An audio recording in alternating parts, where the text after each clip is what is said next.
The glamour of entertainment is you're at your desk eating a tuna sandwich talking to Robert De Niro. We discount and often don't talk enough in technology about being visionary. And being visionary, it's seeing where something starts and where it can go, is not mechanical. It is creative. Now, what I saw in a talent in actors, directors, writers, producers, or entrepreneurs who were storytellers. At the end of the day, we all want an easy button. And that easy button now is getting even more complicated with AI. Technology company or an entertainment company, the ones that will succeed are run by polymaths and curious people. What does the future look like for Hollywood? Everyone has a different path that they're going on. By the time this podcast comes out, you'll never have to talk to me again because I'll just be an avatar. Sandy, you've watched Silicon Valley try and fail to merge with Hollywood before. In the 90s, it was the CD-ROMs and multimedia. Today, it's AI, platforms, and algorithms controlling culture itself. What did everyone get wrong back then? And what are founders dangerously underestimating right now? Firstly, for us, thank you for having like a Hollywood goofball on a serious tech podcast. What could be more inappropriate? So thank you for taking that risk and bridging cultures. The funny part is when I was in college, the next phase of technology was coming. And had I paid more attention to what some of my classmates were doing, I probably would not need to be on a podcast. I'd probably be doing this from 30,000 feet or maybe even 45,000 at a G6. But at the end of the day, my cohort at college was Steve Ballmer, who was the football manager at Harvard when I was treasurer of the Lampoon. I've known Steve since freshman year. Gates had dropped out. My colleague Dave Rue on the Harvard Lampoon went off to Oracle and then Silver Lake. And it was an interesting time. Route 128 was there, but the world that was evolving was very different. Things were slow. And technology was in one world and entertainment was another. And, I grew up in the Northeast Bronx and we had no money to travel. Neither parent went to college. So the way I learned about the world was movies, television, and books. And consequently, I just wanted to go into storytelling. The parents wanted me to be a doctor, which might have worked out okay, but maybe not for the patients. But at the end of the day, I thought if I could get somebody to pay me to watch movies and television, things would be fine. And I had no idea that these worlds would eventually coalesce and coincide. And there was the year in 1995 where actually you could see the future for the first time.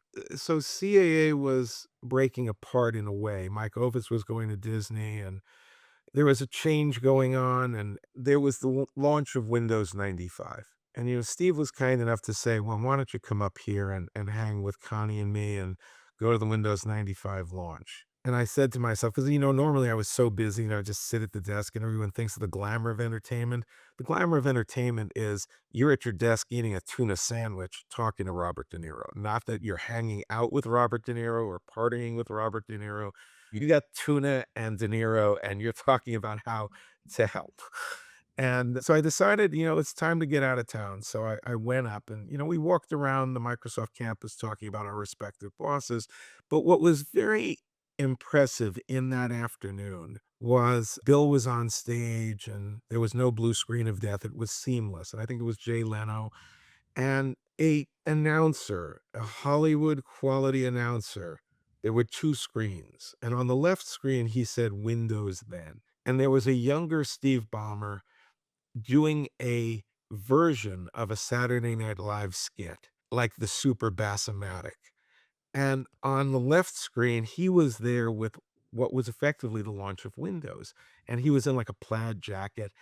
And it even has a clock. A digital version of an analog clock came up. And then the announcer said, and Windows now. And on the right screen, clouds flashed across the screen. It was brilliant. It was beyond 4K. It was how Windows now touched everything in your life, and how technology had become this integral part of everything you did. And this is pre-internet. So in circa that era, there was a moment of false convergence, but it seemed like convergence between entertainment and media. And I don't remember who the first one to walk in the door was. It might have been John Fiber, who was at More Davidow at the time, and he was working with Bill Gross, and Bill was the CEO at the time, long before Idea Lab, of Knowledge Adventure. And Knowledge Adventure wanted to do a CD-ROM of a director, and they wanted to make a deal with Steven Spielberg, our client. The other one who walked in, and I don't know if John referred him or he referred John, was Bob Gunderson, who at the time was at Brobeck Flager. These were dynamic people. And the funny part with John, which was hysterical, was actually we didn't negotiate the deal. So it was Jerry Breslauer, who is Steven's business manager, who was doing it, but we were in the background because obviously we were his agent. And it wasn't a movie deal; it was a CD-ROM deal.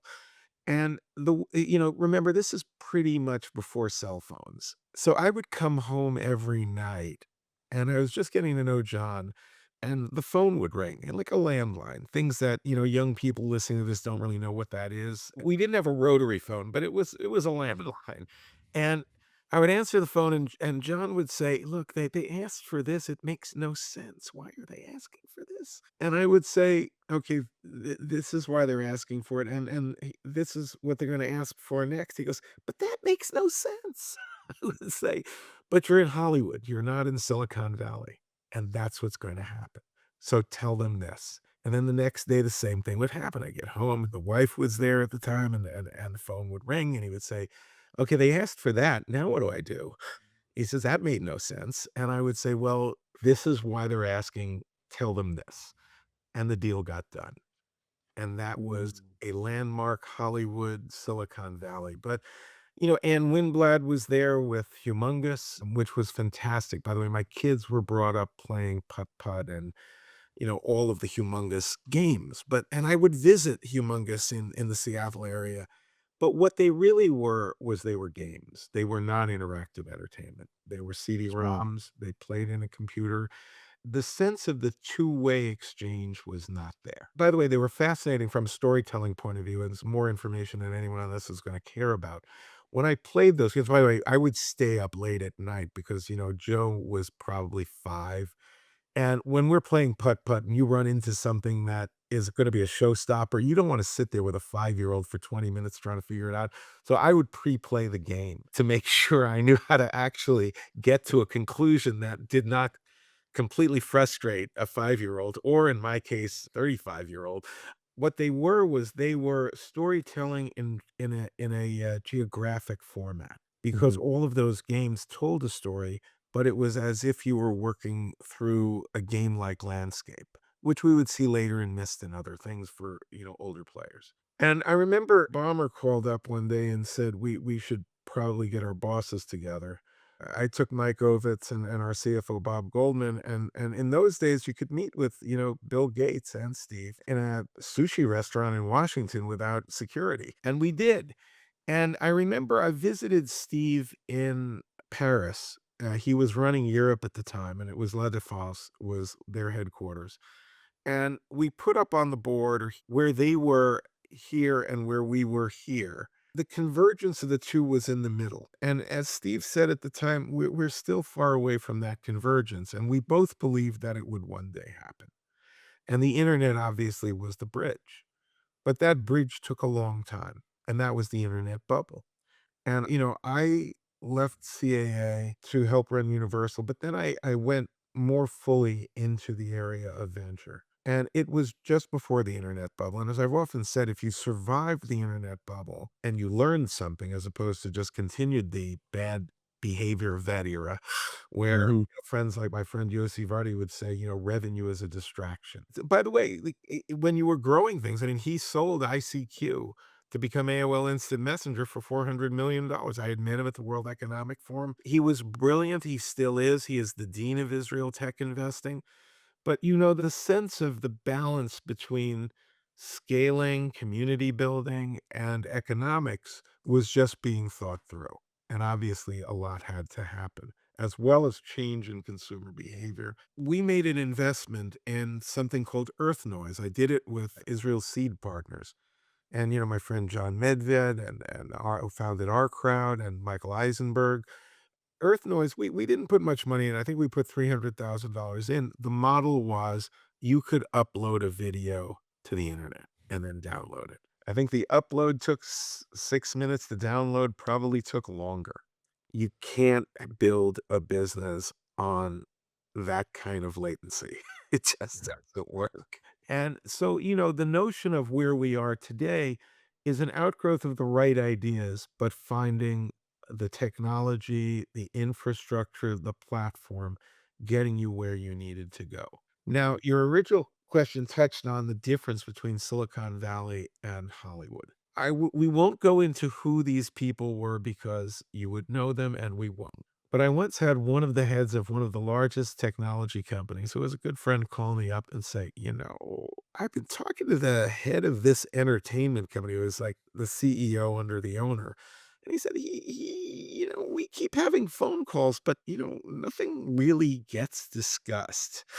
And then he wants to have lunch or dinner, and we have lunch or dinner, and not a lot gets discussed. Why is this happening? And it was fascinating because he was posing a question that I'd never really thought about. And I said, in your world, you will give anybody pretty much 15 minutes to explain themselves and see if it's valuable. And if it's valuable, you don't care who they are. You'll just see if you can work with them, and then you'll take it forward because it's not just that it's transactional, it's practical. You're building, tools and software, and you'll give anybody a hearing. In my world, the barrier to entry is who you know. And what this studio head is doing is he's not comfortable doing business with you until he thinks you're a friend. The head of the technology company would say, "But phone calls and meals doesn't make you a friend." And I would say, "But they feel that way after they do that. And then eventually you'll get into some kind of slow discussion that's meaningful." At which point he sort of shook his head and said, "That's just the most inefficient thing I've ever heard of." But that is the difference. And it also led to a lot of misunderstandings between the technology world and the entertainment world. And those differences today are converging because both communities have modified. And they've also modified as the consumer base has changed because everybody now looks at the tools of technology as enabling not just entertainment, but all of life. And while we can talk about it, more if it's interesting at a later time, there was an article that I highly recommend, much overlooked, called The Media Singularity. And the media singularity, the singularity is where man and machine meet. And what this is talking about is the fact that audiences are becoming communities, which I strongly believe. Data and analytics are replacing marketing. They are marketing. We can target people, but what's really happening is that information, entertainment, sports, commerce, banking eventually, health, are all going to be driven onto one algorithmically driven platform or a few. Now we've seen this in China with, the commerce platforms that were launched in the Chinese idiomatic way. And the way it will happen here in the US and possibly in the West will be different. There will be different platforms, but they will serve the same purpose, which I still am thinking all this through in the most challenging way. There are pluses and minuses to technologies. Everything that's good has something that's bad. And, the way we can print a 3D limb for a child and artificial limb, and yet we can print an untraceable gun. And, we can provide information to everybody, but we can also manipulate information to everybody. But at the end of the day, we all want an easy button.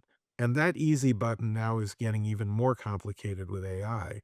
And the question is, we're providing something that just makes life easier, but we're also taking away all of the stumbling blocks that makes life both richer and more critically considered.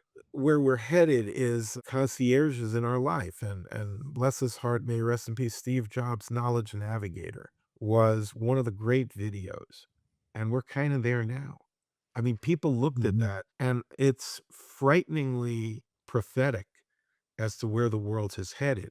Now, in that video, which if you've never seen it, it's online. You just go look at Knowledge Navigator from Apple. Kind of is the antecedent to where we're headed today, but the complexity and nuance of where we are today was idealized in that prediction of the future. It's really interesting to think about how where we came from, the internet was that API to bring Silicon Valley and Hollywood together.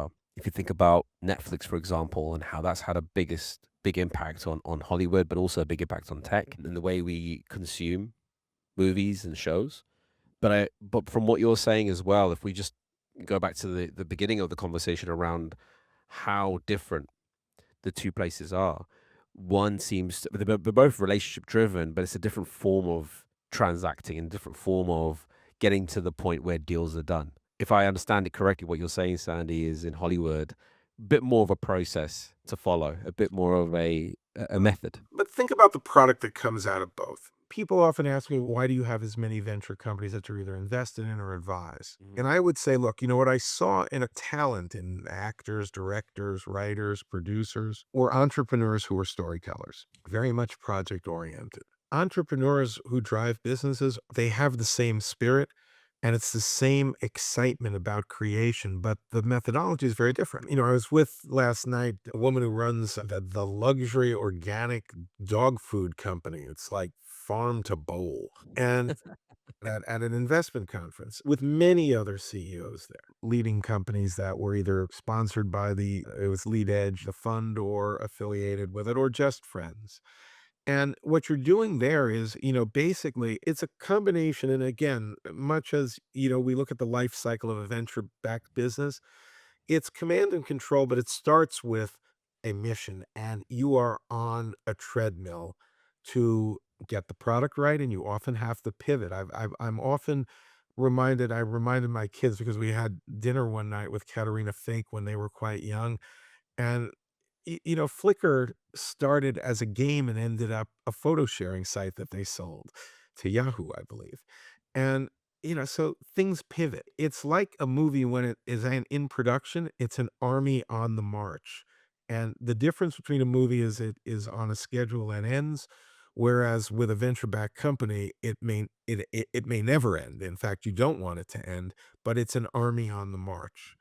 But the sort of sense of how these things come about is, I always think of it as like, in the movie business, it's like Federico Fellini, and I have this image of Fellini, Coppola with The Godfather. You have this large Italian table with the cast and the crew, and you're working collaboratively and artistically to bring forward a vision. In the tech world, it's a different pace and a different sense of command and control. You need feedback, you need the sort of sense of business building. You are daily struggling to make sure that you're deploying capital properly. Whereas in a movie, you're working with a budget and you're deploying capital properly, but you have a clear outline of where you're going. Whereas in the tech world, you often have an outline of where you're going, but it's going to morph and expand over time, and it's a different skill set to drive towards success.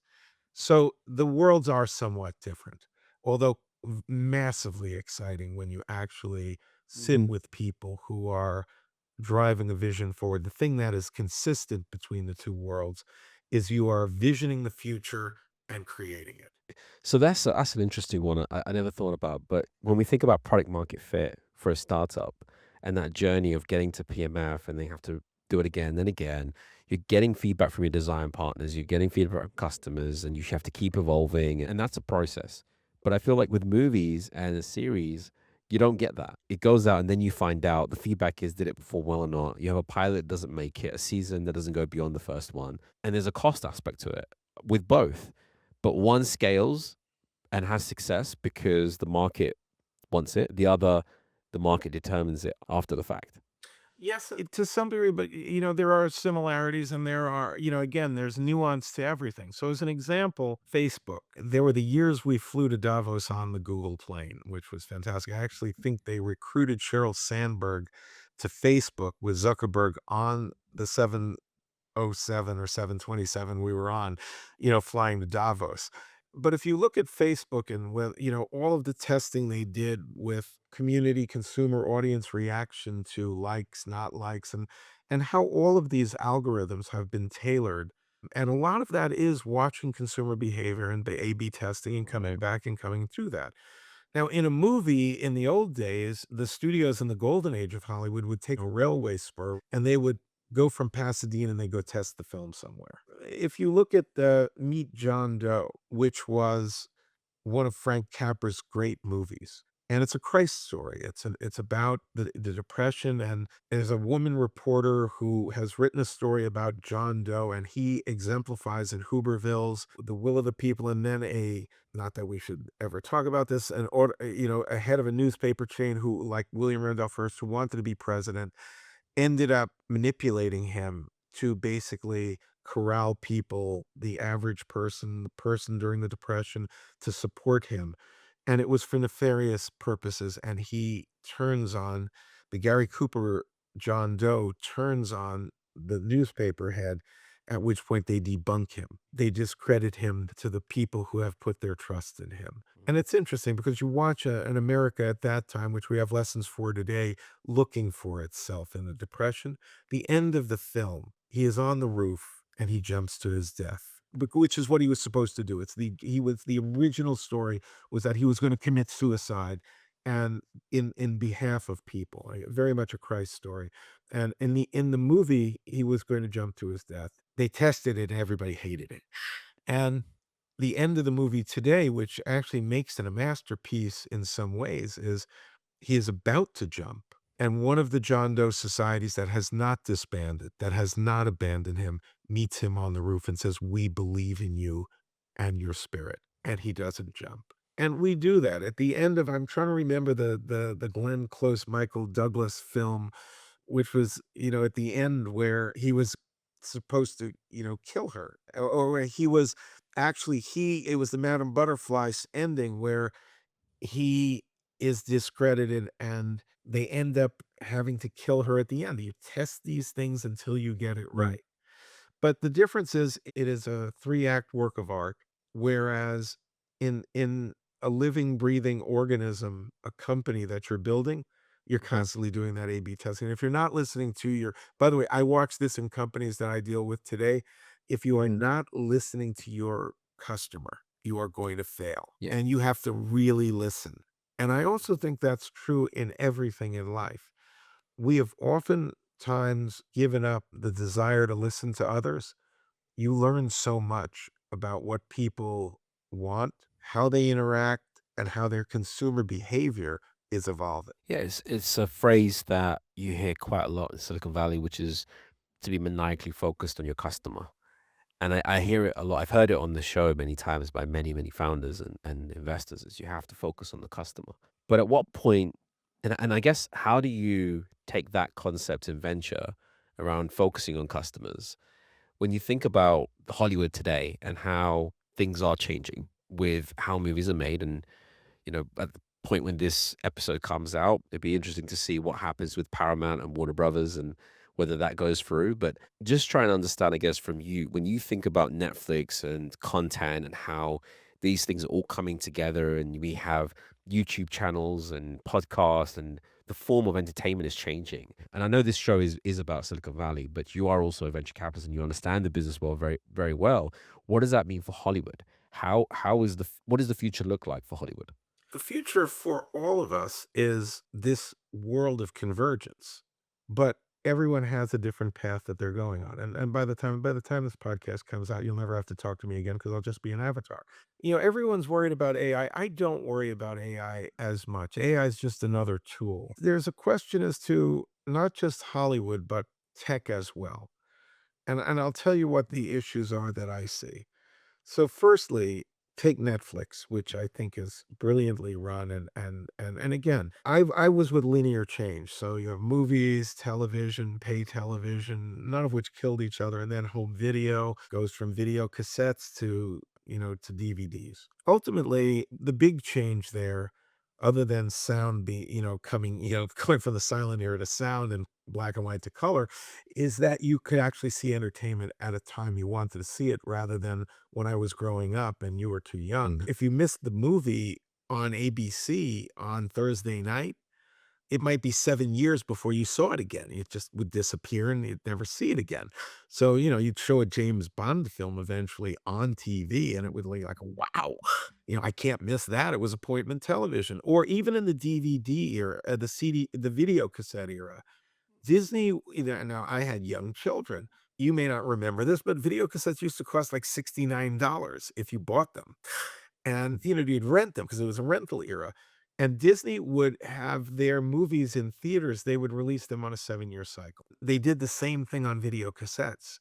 So when Jungle Book came out, maybe one of the most, all those films were mesmerizing. They're also great babysitters. I would go buy them for $69 because once the rental window was done, they were gone for years. Yeah. I'd buy them because kids would watch them again and again and again and again, which has its own set of issues. But today, where we are, when I was growing up and when I started in the business, if you had a film in a foreign language, it might show in one theater, an art theater in New York, and on a good day, it might show in an art house in LA, and it was done. That was it. Not going a broad distribution.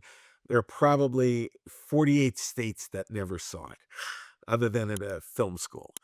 And today, with dubbing technology, subtitling technology, instead of Hollywood being an export business for white men making movies about white men, we've got Squid Games, we've got Mhm. burgeoning business in foreign language from everywhere in the world. And it's only getting to be a more global platform. Now, then there's the next issue, which is my friend Nick Ebeling, which is not Impossible Labs and, listed as one of the 100 most influential thinkers and creators last year by Time Magazine. So, I was talking to Mick, and I know this is going to sound so terrible about myself, and don't go into self pity here. But so I said, he says, "What are you doing for Christmas?" And I said, "Well, I don't know where to go. I'm single. I don't know where to go." He goes, and one son was in Hawaii with his mother, and the other son's watching an enormous number of. We are big in terms of animal rescue, and he has a menagerie at home, so he wasn't going out. I did see him, but he was babysitting one cat and one dog for one son, which gave him 6 cats and 2 dogs in a 2-bedroom apartment. So Mick goes, "Well, why don't you come to my house?"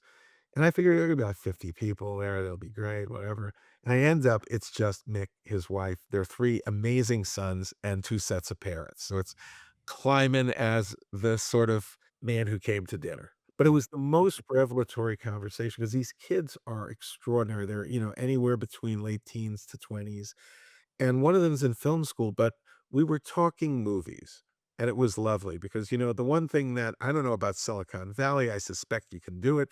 But even though, you've never maximized economically and you're walking around, you got great anecdotes from stars.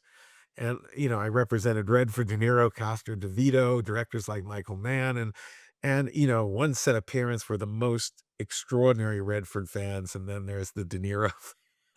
And you're there. But we were talking movies. The kids knew the movies, but they had only seen clips. Even the one who was in film school had not seen, and they were making notes. They were going to go see the movies. But you've got an audience today that's watching sports and highlights and movies and clips. So the question is, how do you capture the hearts and minds of people when their behavior is changing, when their attention span is changing?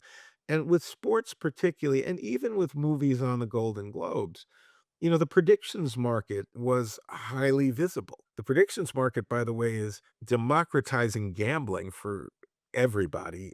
The only people not in the predictions market today are the casinos because they're worried their licenses might be threatened. But all of the sports betting sites have moved into the predictions market because it gets them able to do a version of sports competitive wagering in states that don't allow a sports book online. And the thing is, I remember the early days of the internet and we were investing, and I went to Australia because we thought Australia was going to be the internet hub for gambling. And it was going to be the data center for all gambling. And by the way, Australians are amazing people. I mean, much like Georgia, it was a penal colony. And the thing is, if you really want to look at gamblers, go to Australia.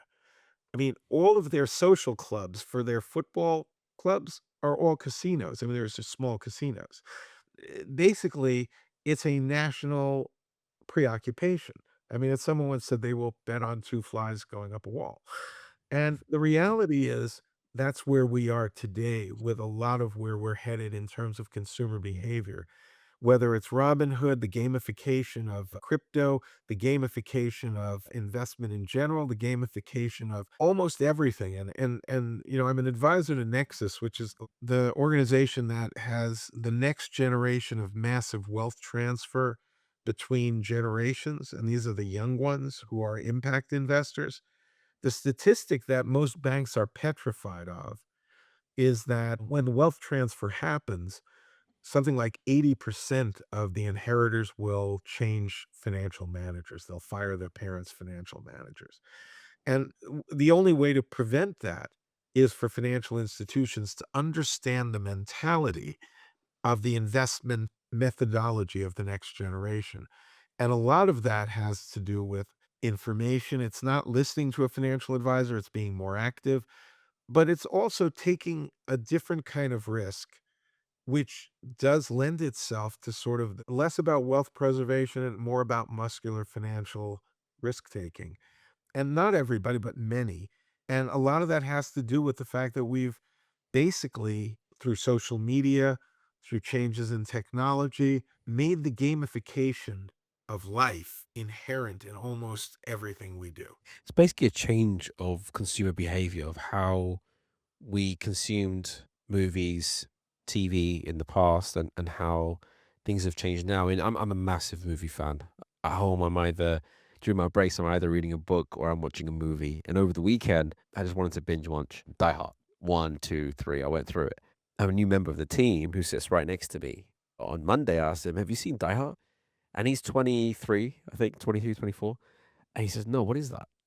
And it was shocking to me to hear that, honestly. I mean, maybe I'm getting older, probably, but also, I mean, Die Hard is a classic, but it makes me wonder, and one of the reasons I wanted to bring you on the show, Sandy, is because you have that intersection of both venture and entertainment, which is we're seeing that transformation over the last decade with streaming platforms like Netflix, and as we said earlier on with Warner Brothers and Paramount, you can see things are shifting. But it also, I don't know if it's a good thing or bad thing. I mean, maybe I'm being biased here because I enjoy to consume movies. Movies are the art form of the 20th century, and I hope they continue to be the art form of the 21st century.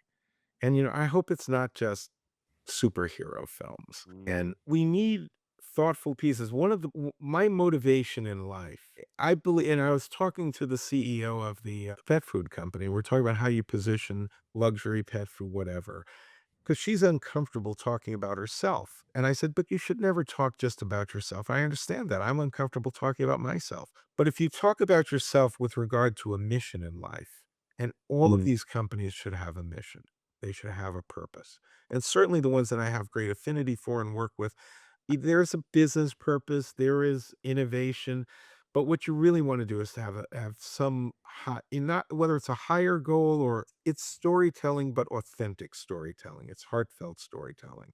And I said to her, I said, talk about the love that people have for their pets, for their animal companions, what they mean in their lives, all of that.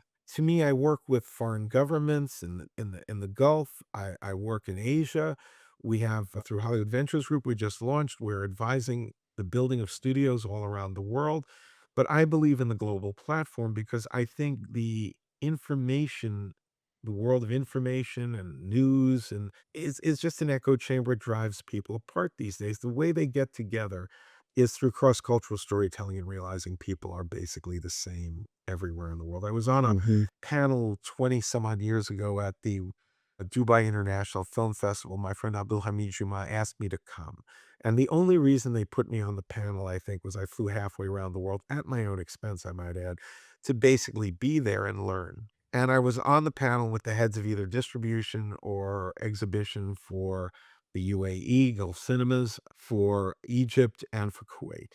The only film all three talked about that year was Caramel, Nadine Labaki's film about four women in a Beirut beauty shop. These four women could be anywhere with their loves and what was going on in their lives and the trials and tribulations, but it was in Lebanese and it was Beirut. I have given more copies of that film to studio heads and people all over the world than any other film because it shows that people are the same everywhere in the world. And it's also an amazing film that in its day probably did not find its way to an American audience or a world audience the way that it would today with streaming. If it were released today, it might be on everyone's top 10 list to watch. Now, in terms of, the star system, who's a star anymore? I mean, when I was at CAA, we had the top directors and the top stars in the world, and everybody knew who they were. And on a Thursday night, you'd put out a roadblock of ads across all three networks, then four, and everybody would know what was in the theater on the weekend. Go ask people what's showing in a movie theater on a given weekend; they have no idea. And they will go see a star, but only if the star actually works in the film itself. They won't just show up because it's a star anymore. Maybe there are exceptions to that, Cruz, DiCaprio, others, but and Julia Roberts, but not so many and fewer and fewer. But we do on the positive side, we mint new Pedro Pascals every day where they become stars. And the quality of the storytelling is higher, the sense of engagement with the consumer is greater, but it's also always been a generational business. Now, I'm gonna tell you a story that is gonna make you, yeah, it's not that it should make you unhappy, but the poem Ozymandias where it's, you come upon the statue and it's broken on the beach and it's, "I am Ozymandias, king of kings. Look on me in despair," and you have no idea who Ozymandias was. I was with Frank Luntz, the great political pollster and, advisor, and he is dedicated to West Point. And I've had a same reaction both at the Yale School of Management and at West Point. So I'm with what are 20 of the brightest young cadets. These are the future of the military, and they are stellar, and they're from all over the country. And we're in Frank's condo in DC, and it's like, he brings me in as like, like I'm here on this. It's like the goofball from Hollywood, but learns, it's sort of let's have a discussion that you're not going to have with others. One of the ways it's not break the ice, but people get to know each other. I asked them what their favorite films were, but I said, who knows who, and this is when he was still alive, may he rest in peace. Who knows who Robert Redford was? Zero. I said, who knows who Robert De Niro is? One. And his reference point was Meet the Parents. Frank Luntz put his head in his hands and said, "This is not happening." And the thing is, we are in a generational shift. I mean, even in my generation, if you were not a film enthusiast, I'm on the board of the American Cinematheque, and our mission is to make cinema live as an art form in dialogue, and we'll get to that in a minute. But if you asked who Burt Lancaster was, probably a lot of people would not know even if they ran studios. It's a different era. I will never retire voluntarily, but if I ever get put in a home by my children, I'm gonna do exactly what you did this weekend. I'm just gonna pull out gargantuan number of films I haven't seen through history. But what you did, and you referenced it, is to me the unexperienced future that's coming. So you watch this stuff and then you go ask people about it on Monday, right? That's the water cooler effect. Yeah, yeah. The future of cinema to me, and particularly for films that are thoughtful, is identifying the community. The audience becomes a community. And if you Mhm. look at the model of Angel Studios, whether it works or doesn't work, time will tell, is that model. So they have 1.5 million guild members. These are paying members of their organization, and they don't sign off. I mean, this is a group out of Utah that want to do faith-based and family entertainment. Their head of distribution, Jared Giesey's in Colorado. They're not in Hollywood. And basically, these guild members, of which I am one, pay somewhere between 150 $250 a year to just be a member of this platform, which has a streaming platform. It has merchandise, but it also does 12, 15 films a year. They vote on the scripts, and then they have blue ribbon panels that vote on the movies to see if they should go out through their distribution. And if they do, they give 2 tickets to everybody, to their 1.5 million members get 2 free tickets to go to the movie, so they have to release the films in 3,000 theaters. But what's Mhm. really going on is instead of it being a movie that you're marketing, it's a dialogue amongst the community. Now, their model is evolving, but I think all models will evolve to that. is that you are going to be creating, both in movies and probably other forms of entertainment, including superfans and music, you are going to be creating a higher targeted, monetizable audience that can be reverse engineered into a profitable product rather than throwing a dart and saying, I spent $100 million. Am I going to make more? Mm, To me, that's incredibly exciting. And I'll tell you, so we're at the Venice Film Festival. I'm with my colleague Glenn Gaynor at Hollywood Ventures Group, and we're talking to Jared, and we're getting it's sort of I've known the company from its inception, and I wanted to understand how their model had evolved. By the way, they're projecting 2.5 million members by the end of 2026. So, they start the year with several $100 million just paid in. Well, what mm. what business wouldn't want that? So we're there, and off in the corner, and we're in a cafe in Venice. Off in the corner is one of the most clean looking, young, white, perfect couples. They are perfect. They look like they're out of a Woody Allen film. They are scrubbed and gorgeous and middle American and amazing. They're now leaving. They come over to the table and they say to Jared, they said, we overheard your conversation, and we just want to tell you we are guild members and we love being in your community. And they went on and on and on about how much being part of Angel Studios meant to them. And, he's a financial executive, a young financial executive in Orange County.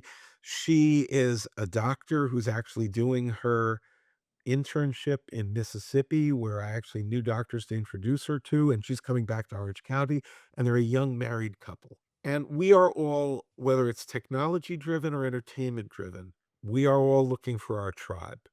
They found their tribe in Angel Studios. We are going to basically understand that better. And we are, for the better reasons, we are going to bring people together in ways we never have before, elevate them, that give them voice in a world where it's hard to be heard. I love it. It's what I've built my career on, building communities. It makes sense. But also just for context, the way I think about movies is I like the old classics. And with Die Hard, that was probably the 100th time I've seen it. But it's kind of like an escape because of how things have changed, how AI has transformed so much. Authenticity is hard to find now. I remember when Michael Mann saw Avatar, he called me and he said, the original, he said, Jim Cameron is by the way, both of them are geniuses. One of the great pleasures of my life is I represented actors who became directors. Robert Redford, I watched the first film I worked with him on was Milagro Beanfield War. I watched him in a period of 2 weeks transform a cut of a film that was about a fight for water rights in New Mexico into a fable about how an old man and an angel save a town. Dances with Wolves. Nobody wanted to make the movie. I mean, it was a third in the Lakota dialect. Warner Brothers passed on the film. We were with Terry Semel, and I love Terry. He said, it's a third in the Lakota dialect. Can't do that. It's 2.5 hours long, which by today's standards is a short film, but in those days, took away another showing and some popcorn. And he said, that's too long. And furthermore, we're not going to give you, as a first-time director, Kevin Costner, final cut. And the film was like budgeted. I know by even by those standards, it was relatively modest. It was like 18 or 19 million dollars. And it did come in over budget at 21, which, or something like that, which Costner and others kicked in their salaries and things to cover. But when I went to see the first showing of it for us, not the public, and it was 2.5 hours long or whatever it was the length was, I sat in the Orions. So Orion picked up the domestic rights, and it was financed largely internationally, territory by territory. And I had no sense of time when the film was over. I had no sense of time. I didn't know if it was 90 minutes. I didn't know what it was because you just were on. Wasn't a moment that you were not on what you're describing, a journey that took you to some place you'd never been. And of course, the film went on to make enormous amount. It won Best Picture, Best Director, and much like Chariots of Fire, when I was just starting in production, I had left distribution at MGM and gone into production. I was sitting with my boss, may rest in peace, David Chasman. He said, "Are you going to the movie tonight?" At which point I said, "Yes." He said, "Chariots of Fire?" I said, "No, I was invited to Quest for Fire." And Quest for Fire was Jean-Jacques Hano's film about cavemen, and he was going to a film called Chariots of Fire. And I said, "May I come with you?" And he said, "Please." So I walk into screening room 1 at MGM, which was the second largest screening room, but not that large. And I look around the room and I go, "I shouldn't be here," because I recognize half the room. They're either studio heads or stars. And by the way, even then, I was smart enough that when Sidney Poitier walked in with his wife and there weren't 2 seats together, I got up and moved and let them sit together. And I watched this film, and it was breathtaking. It was unbelievably David Putnam got up, it was the first showing in the United States, and you know the film, it's as my and I said to David Chasman, my boss, I said, "Well, are we gonna pick it up?" He goes, "The 1924 British Olympic track team, no stars, some Greek composer named Vangelis. You got a Jewish guy who doesn't wanna be Jewish and becomes a grand old man of, British sport. You've got a Scottish missionary who won't run on the Sabbath, and you've got Lord Lindsay, who is probably gay and is, doing high hurdles on his estate." And by the way, the scene where he is doing the high hurdles and the champagne doesn't spill, but he tips it and it comes out of the glass, but the glass never leaves the high hurdles. And, you know, he goes, "How are we going to sell that?" The Lad Company picked it up. No studio picked it up.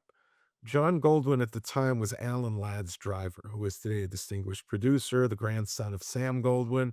And I held a small dinner at something I probably couldn't afford with like 10 people to watch it at the Friars Club, which no longer exists anyway.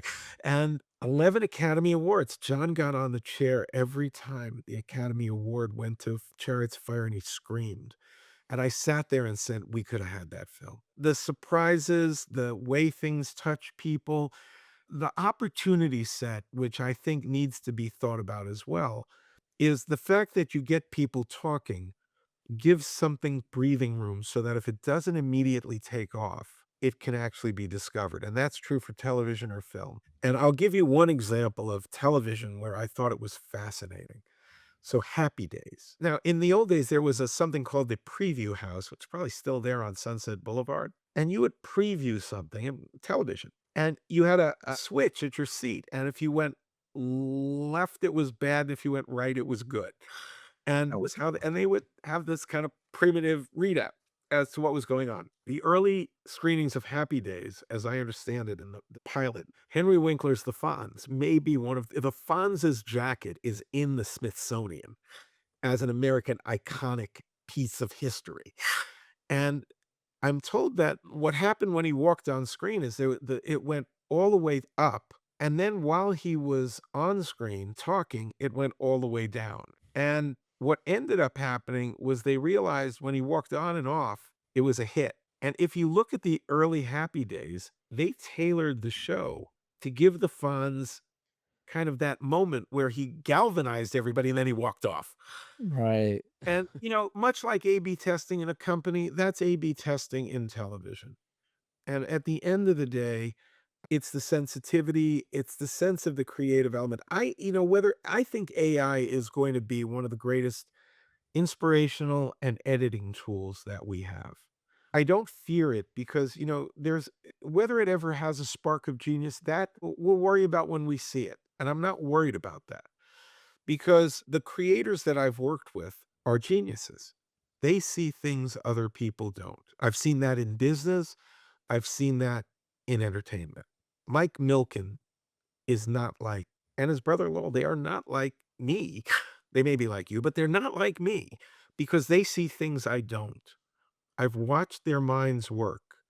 They're beyond creative, they're visionary. Robert Redford, Kevin Costner, Robert De Niro, they see things and do things other people don't. Michael Mann, the authenticity with which and the decisions with which he makes creative choices. And one of my favorite film stories from Michael was in Heat, which is maybe one of the most perfect films ever made. It's Yes. also the first time De Niro and Pacino are on camera together. I mean, The Godfather 2, they're in the same movie, but obviously not in the same era and not on camera together. And I said to Michael, "How did you direct that scene?" And he just sort of shrugged. He said, "Two of the greatest actors of all times. They're like gladiators walking into the arena." He said, "You just let them do what they do." You got Neil the thief and you've got Pacino the cop, and they're kind of the same person, they're kinda not, and they both kinda respect each other, and you're just gonna watch what they do. He said, "But what I did know was that I would have to cut that scene from one take. I could not mix takes." Because if De Niro did this, Pacino would do this, and, how do you mix that? It's a perfect blending, but each take would be different between these 2 brilliant actors interacting with each other naturally. So he set up camera angles to cover every angle. And I Wow. forget whether it was take 11, but, I mean, another director might have made a different choice, which he said, "I can make that better." But, Michael's choice was to cut it from a single take and to preserve the homogeneity, the authenticity of that interaction. And, to me, this is the creative world we're in. I also think in business, we talk about A/B testing, we talk about all those things. We discount and often don't talk enough in technology about being visionary. And being visionary, it's seeing where something starts and where it can go, is not mechanical. It is creative. I love it. It's a great way to end the show because that is a movie. It's one of my favorites. So I'm gonna watch it again this weekend and two of the greats. But just to finish off, there's one last question I really want to ask. One of the ways we like to finish the show, Sandy, is always ask for a great book recommendation. And this is a unique one because you're bringing in a specific perspective on an intersection of two industries coming together. So, do you have a book, one that I think would not only resonate with founders in Silicon Valley and how they think? Because I think the theme of this today's episode has been PMF, but on a larger scale across businesses, across media, across entertainment. And it doesn't have to be about PMF, but is there a book for you that has truly resonated, one that you could recommend to founders in Silicon Valley? I'm going to give you three different answers to that, I think. One is read any book that James Andrew Miller has written, including Powerhouse, which is the CAA story. And he's written the definitive works on Saturday Night Live, HBO, and CAA, and others. It's a first person narrative. So if you read Powerhouse, you're going to basically be reading in the words of the people who participated in the building of CAA, how CAA was built. And it's as if you're in the room. It's sometimes harder to follow because you're listening to their words, but it's like, wow, I'm in this crazy world. And then you understand the crazy. It goes back to that earlier discussion about the difference between Silicon Valley and Hollywood. If you're in Silicon Valley, you will go, who are these people? And and I highly recommend it because, I mean, and one example is two of my colleagues told exactly the same story from opposite points of view, saying, "I did this and he did that," and the other one saying, "He did this and I did that." And, it's fascinating. So anything Jim Miller wrote, including Powerhouse, I would say is good too. Is read Walter Isaacson's book that just came out, The Greatest Sentence Ever Written, because where we are in a crossroads is in the 250th anniversary of our country and our society and democracy and the great American experiment. It's the shortest book Walter's ever written. He was a classmate. He is the greatest biographer, of all time. It's a good grounding for us in terms of kind of where we are, because whether it's business, entertainment, technology, we still need to be grounded in the same culture. And that's a good way to sort of start that dialogue. And last but not least, my dad, who never went to college, was very, I mean, self-taught in many ways, which is really what the internet's given us as a gift. His favorite book of poetry was The Prophet by Khalil Gibran. And I highly recommend reading poetry, and you might start with that. Because in this world of ADHD, in this world of technology, in this world of what I would consider conflicting assaults on our senses, poetry slows us down. It's meant to be read out loud. It's meant to be read to each other. I still remember the line, our children that come through us, but they are not of us. And the sense of slowing yourself down, I think poetry and poetry books are the equivalent of giving yourself the luxury of watching a sunset together. And I highly recommend that. Wow. It's a powerful, powerful end. I love that. Thank you for having me here. Hopefully, we can do this again someday. But at the end of the day, everyone needs to be not in their own business. They need to be, especially if you're running a technology company or an entertainment company, the ones that will succeed are run by polymaths and curious people. Please, everyone, be curious. You're making this more perfect than it is because our slogan for the show is stay curious, stay consistent, stay inside the Silicon Mind. And on that note, Sandy, it was great having you on the show. Thank you very much. Thank you for having me.